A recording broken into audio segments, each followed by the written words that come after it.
Bem, pessoal do Blogalto, eu sou o Fabiano Mazeu e a gente está aqui na praia de Itamambuca, onde a gente vai conhecer a Frontier ES. Roda a vinheta!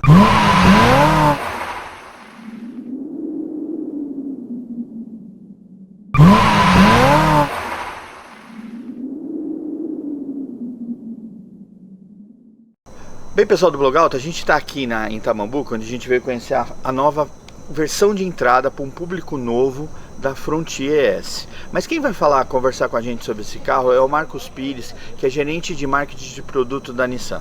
Marcos. Olá, tudo bem? Como vai? Marcos, um novo segmento para a Frontier. Sim, exatamente. É um novo segmento, justamente para aquele frutista que quer um carro para trabalho, exatamente. Então, e é um número grande de gente que tem hoje no segmento. Então a gente fala aí entre 15% e 20%. Então tem uma demanda que existia, a Nissan claramente percebeu isso aí. Fizemos um produto de acordo com esse cliente, para atender o que ele precisa. Vocês optaram por não ter uma versão flex, vocês continuam só com motor diesel, todas 4x4. Todas as Frontiers são assim. Sim, exatamente.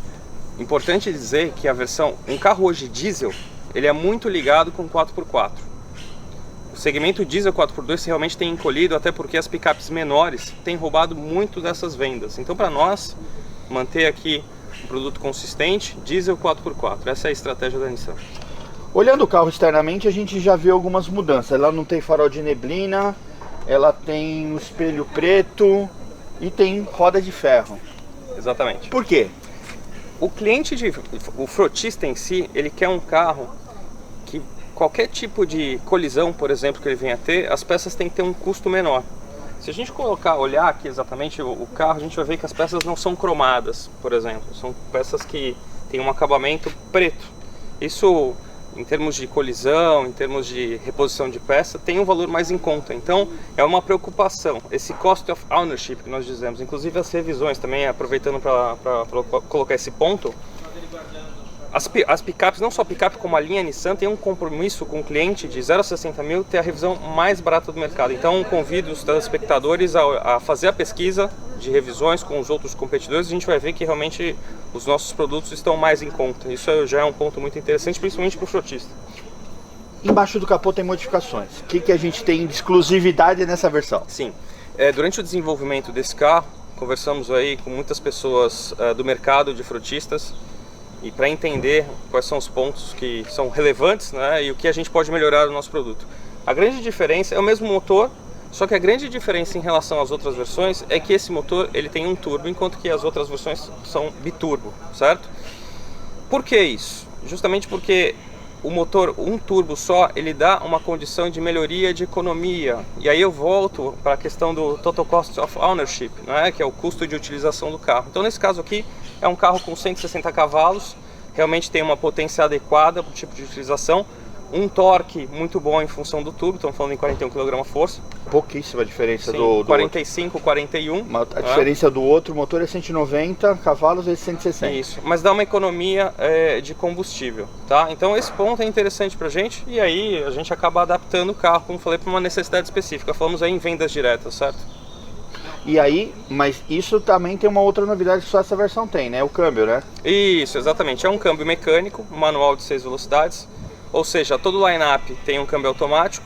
E esse aqui vai ter agora um câmbio mecânico com um motor também diferenciado. O mesmo motor, só que é um turbo ao invés de 2 turbos das outras versões.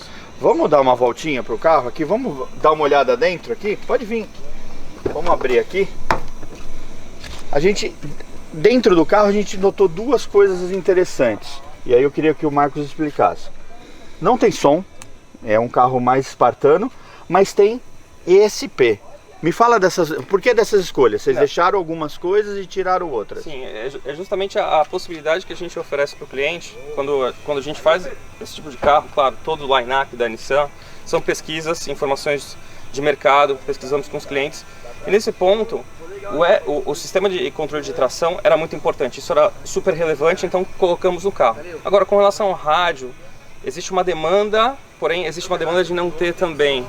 E aí a gente deixa disponível, a gente tem um amplo leque de acessórios disponíveis nos nossos concessionários, inclusive para quem comprar o carro via venda direta tem a opção de colocar o rádio também, o rádio alto-falante. Então com certeza a gente consegue adaptar o carro para as necessidades do cliente. Então esse é um ponto interessante de se mostrar, de se colocar. Marcos, complementando esse sistema do SP, tem mais um pacote de segurança que vocês colocaram no carro. Sim, exatamente. E aí nós voltamos para as pesquisas que a Nissan sempre faz com os clientes, principalmente os frotistas. Temos 2 itens interessantíssimos. O primeiro é a partida em rampa. Você está numa rampa, você pode tirar o pé do freio durante 2 segundos e acelerar sem problema algum. E o outro é uma ajuda que o carro oferece com relação a descidas. Você está fora de estrada, o terreno não é muito bom, você aperta um botãozinho e ele vai ajudar a conduzir o carro nessa descida de uma forma muito mais segura. Super interessante. O sistema de tração 4x4 continua eletrônico, Sim. Reduzida, tá tudo... Exatamente, você pode acionar até 100 km por hora. Claro, é uma situação muito difícil de acontecer alguém ter que acionar a 100 km por hora, mas está disponível, tá? É importante colocar. Esse carro é produzido na Argentina. Com a mudança do carro que só tinha no México, que vocês importavam no México, vocês tinham uma versão só. A mudança para a Argentina abriu o leque, né? Sim, abriu o leque. É uma estratégia super forte da Nissan em termos de volume no mercado brasileiro. Realmente queremos estar entre os mais vendidos, claro. Lembrando que nós só temos versões diesel, até por uma situação de mercado, outros competidores têm modelos flex, mas para a Nissan interessa ter um modelo diesel, né? Então, todos 4x4. Exatamente, todos 4x4. E me diz uma coisa, teve mais adaptações da diferença do México, além dos acabamentos? Sim, muitas diferenças. A vantagem de produzir na Argentina, e essa produção que começou agora no ano passado, é justamente o aprendizado de todas as outras plantas, que são 5 no mundo, né, no geral. Então, toda vez que alguém aprende alguma coisa, uma melhoria, é aplicada na planta seguinte que se fabrica. Então, imagina que esse carro, ele teve a oportunidade de aplicar de 5 plantas diferentes. Então, reforços de chassi, melhorias de vedação, melhorias de direção, calibrações de suspensão, sem contar que ele também passou por mais de 200 mil quilômetros de teste aqui no Brasil com a nossa engenharia. Então é um carro que ele está extremamente preparado para atender às necessidades do mercado local, Brasil e Argentina, é claro. Vocês deram vários inputs do que o brasileiro que estava procurando nas picapes. Sim, sim. Para você ter uma ideia, vou te dar um exemplo. O modelo anterior do México, o visor dele não tinha a temperatura. Isso foi detectado com pesquisas e a gente acabou colocando essa informação. Por exemplo, o banco traseiro, até por uma questão de demografia, a maneira como o cliente brasileiro gosta de utilizar, nós melhoramos o banco traseiro. Colocamos um apoio de braço, não tinha no modelo, aumentou a distância, a base do banco em 13 centímetros também, a angulação do banco melhorou, isso tudo para aumentar o conforto, até porque o brasileiro ele tende a viajar mais com o carro, então também fizemos esse tipo de adaptação. Não só isso, eu te digo, mais de 20 adaptações no geral. Preço. Esse carro aqui, a versão S agora, já disponível nas concessionárias, ela custa R$ 136.190. Realmente é um preço bem interessante para o mercado de frotista.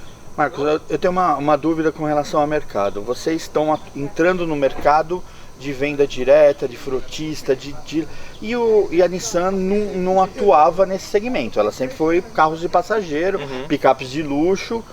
Como que está sendo a adaptação da rede para essa chegada? Perfeito. A rede, ela passa sim por uma melhoria. Claro, ela já atendia muito bem, ela agora passa por uma melhoria justamente para atender veículos comerciais. É uma capacidade de resposta mais rápida para aquele cliente que necessita sempre do carro andando, então pode parar, né? Ficar com o carro parado realmente é um problema. Então a Nissan, ela tem uma rede que está disposta a fazer tudo pelo cliente, não só com relação à disponibilidade de peças, como eu falei, ter uma revisão mais barata também da categoria, também é o tipo de serviço mais rápido. Eu vou dar um exemplo, a suspensão multilink que está presente nesse carro. Ela é muito... Esse carro continua com a mesma suspensão? Com a mesma suspensão, desde o lançamento não tivemos um problema, nenhum feedback negativo dos clientes, então se está funcionando, vamos continuar. É uma suspensão que é muito mais fácil de fazer qualquer tipo de manutenção se comparada com o feixe de mola dos outros competidores. Ela é a única que tem multilink no mercado, então esse é o tipo de exemplo que ajuda muito a mostrar como a Nissan é preocupada com essa parte de manutenção, de deixar tudo muito mais rápido para o cliente. Claro, se tiver algum problema técnico, que também é difícil ter, porque o carro ele tem uma garantia de 3 anos, né? Para qualquer problema o cliente pode ir até a rede de concessionários. Hoje estamos com 170 dealers ao redor do Brasil, então o cliente ele conta aí com uma capilarização muito boa para atendê-lo. Só para finalizar, Vamos repassar, porque como você cuida da Frontier, como ficou o line-up da Frontier agora? Quais versões que a gente tem? Para atender os frotistas, nós chamamos aí de... É o primeiro subsegmento do mercado, nós temos a versão S. Que tem motor diferente e câmbio manual. Exatamente, de acordo, além dos features, de acordo com as necessidades do mercado. Depois a gente passa para um segmento muito competitivo, que é o segmento médio. Esse segmento médio a gente conta com a nossa Attack, o relançamento da Attack. Desde o lançamento do nosso conceito que apresentamos no Salão de Buenos Aires, recebemos muitos pedidos dos clientes para voltar com o nome Attack. Inclusive o nome Attack, ele é muito forte, às vezes ele pode ser tão forte quanto o nome Frontier. Então retomamos a Attack, muito interessante, ela está indo muito bem no mercado.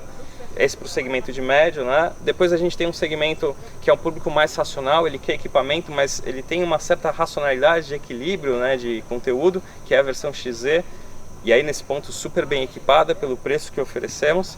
E depois temos uma versão super top para aquele cliente que quer o máximo de tecnologia, o máximo de novidade. E aí a gente entra, por exemplo, com uma picape que é a única no segmento com teto solar, com a câmera 360, o carro também tem airbag lateral, né? Então uma série, o iKey, que é a chave presencial, que também ajuda muito para esse tipo de cliente que quer utilizar o carro. Enfim, uma série de conteúdos, né, disponíveis para atender todos os segmentos, todos os clientes. Qual a expectativa de vendas para esse ano da Frontier?